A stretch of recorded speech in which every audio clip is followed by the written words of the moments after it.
Hi guys, Literary Prepper back again. This is going to be another installation in the series that we're doing looking at the diary of Anne Frank. So, usual sort of thing. If you guys haven't read the book, there will be spoilers. We will be talking about the content of the book, and we will be talking about bits and pieces. So if you don't want any spoilers, go out and buy the book, read the book. If you have never read the book, it's interesting from an historical perspective. Also from the point of view that it was actually sort of written by a teenage girl going through an actual sort of shit hits the fan, end of the world type situation. It's it looks good on a shelf. It's an interesting read. It's full of all sorts of literary goodness. So go out, buy it, stick it on your shelf.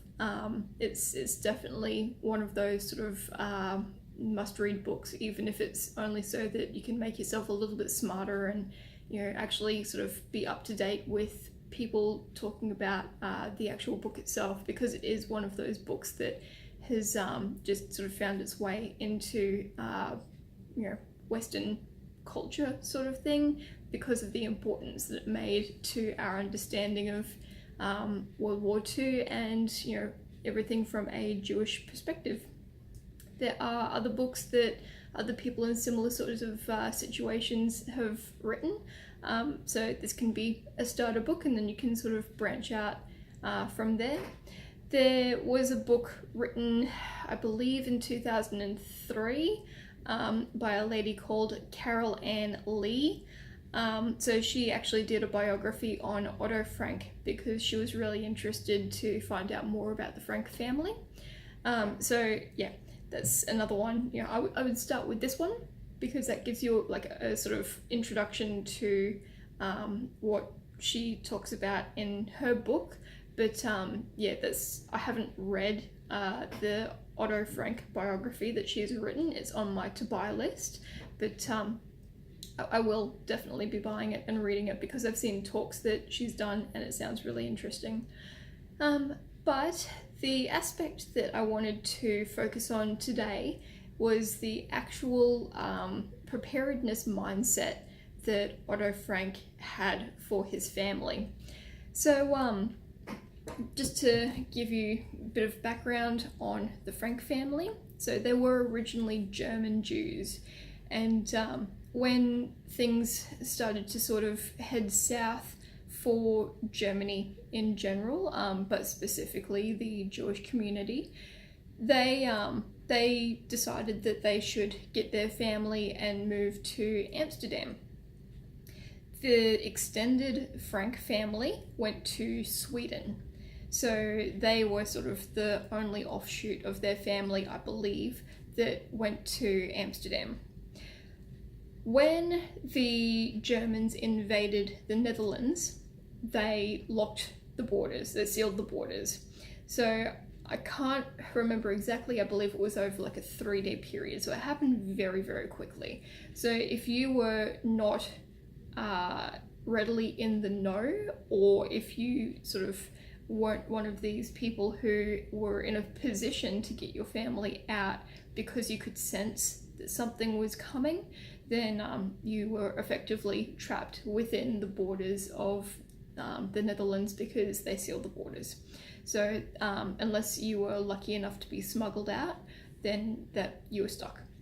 So the extended Frank family, you can look on YouTube. There are interviews with the surviving members. Some of Anne's cousins still sort of talk about memories they had, like childhood memories before the family got separated. So those are really interesting. But yeah, unfortunately, that's why the Franks couldn't get out, because they were caught up in a situation where it was actually impossible for them to leave. So the before that happened, and this is something that Carol Ann Lee touches on in her book. I actually saw an interview, it was actually a lecture that she did at a reading, talking about some aspects of her biography of Otto Frank. talking about how he had his business in the warehouse, which the annex of that warehouse was the annex that they wound up hiding in. But he was approached one day by a guy that handed him a very threatening letter. And he decided from that point that they were in imminent danger and that they needed to come up with some kind of plan.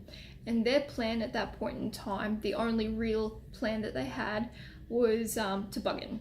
And that was to bug in at the annex. So over the course of, I believe it was actually a couple of years, don't quote me on that, but it was a period of time anyway, he actually had quite a bit of foresight.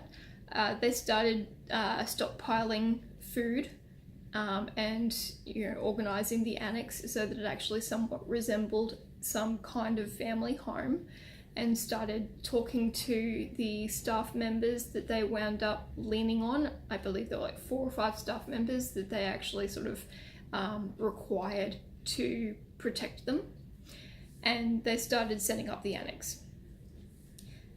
The plans were interrupted when Anne's sister, Margot, received a letter requiring her to rock up at one of these work camps, what we now know as the concentration camps. And that was the final straw, and it was, I believe, that night the family packed up their stuff and left. They collected whatever furniture and belongings they could, moved them all into the annex. They were very quickly joined by others, which we will look at in a different video, but right now I just want to focus on their planning and preparedness. So they were not able to stockpile enough food to keep them going. I believe they moved into the annex when Anne was 12, and I believe she was about 15 when they were finally betrayed, and the Gestapo came after them and took them to Auschwitz-Birkenau. So they were not able to stockpile enough food to actually sustain them. So they required the staff members that were working in the warehouse to bring them food periodically, which put their lives in danger. So they would do things like they bought extra ration books on the black market, and that's how they sort of, and they would bring in fresh food like potatoes and bread and things like that wherever they were able to try to sort of top up the food that they had stockpiled. Otherwise they would have run out of food very quickly because they didn't have very much.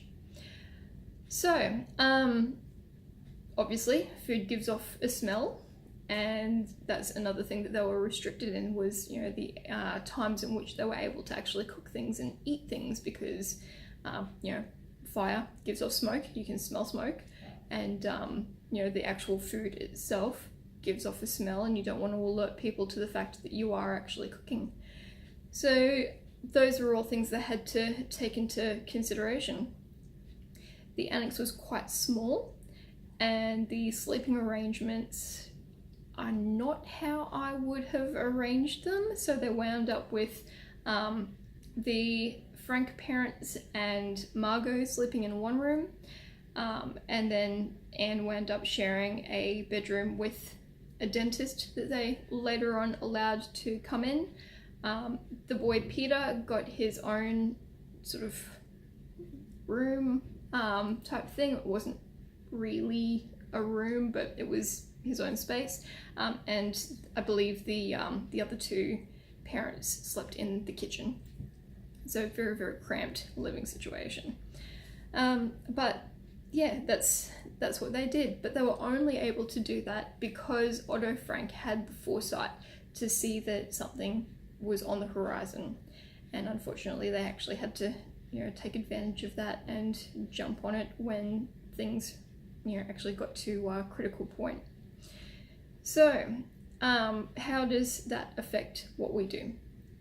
Well, on the topic of rations, just while I think about it, I'll actually put the link in the description below, but there's a guide that I found whose found like a list of rations that the British people were living on during World War II, and he has actually set himself the challenge to, I think he and his partner set a challenge so that they basically live off the rations and try to be as creative with meals as possible. And he does all sorts of really gross things like trying to cook up the powdered eggs, and it's quite amusing and sort of informative as well, trying to sort of watch this guy live off what we would look at as being quite thin rations. I think there's one time that he went shopping and he was only allowed to have like 2 eggs or something,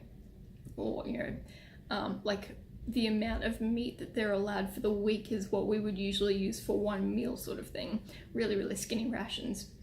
Anyway, so with rationing, if something were to happen and they would bring that in here, obviously technology has leapt ahead greatly since World War II, and I don't believe that one would be able to acquire like market ration books very easily, because we have much better printers, and I mean you look at the passports that they had back in the 1930s and you look at the passports that we have today. You look at something like Indonesia very recently, I think within the last 2 months or so, has basically put out a thing saying that they would not accept a passport that was water damaged or creased. So if you're looking at a situation where you're on food rations and you have to rely on the paperwork to go along with those, then they're probably not going to accept anything that looks like it may possibly have been forged either, just because it's you're in tough times and they want to be careful about who gets what and how much and when. That's the point of rationing. So if you don't sort of have what you need, then depending on what the situation actually is, then let's say that, just for example, you weren't having to hide per se, but you were just sort of trying to get by because I don't know, something had happened with the food transit setup, and the amount of food that was coming in was decimated, and we could only get dribs and drabs.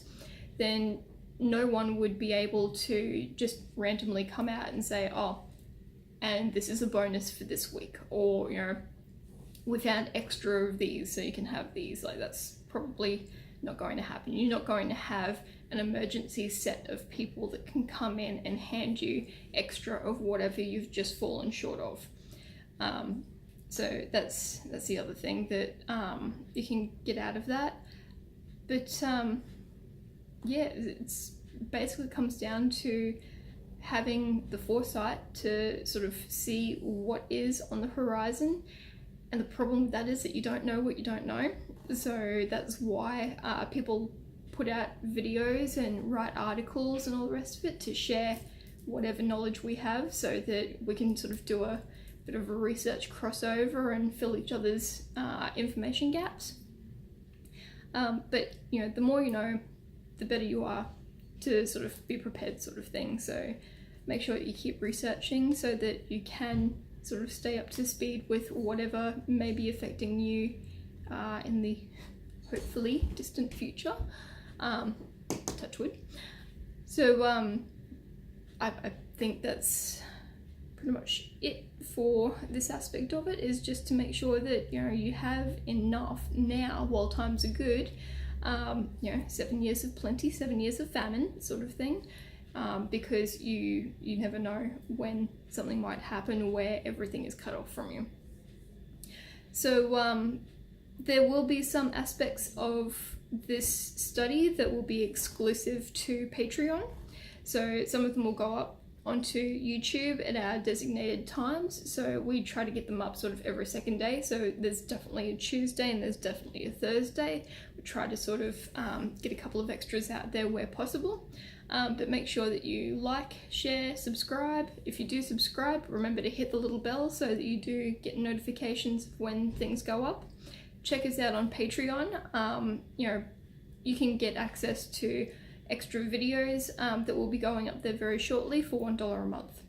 So, and then there's other tiers if you feel like being a little bit more generous.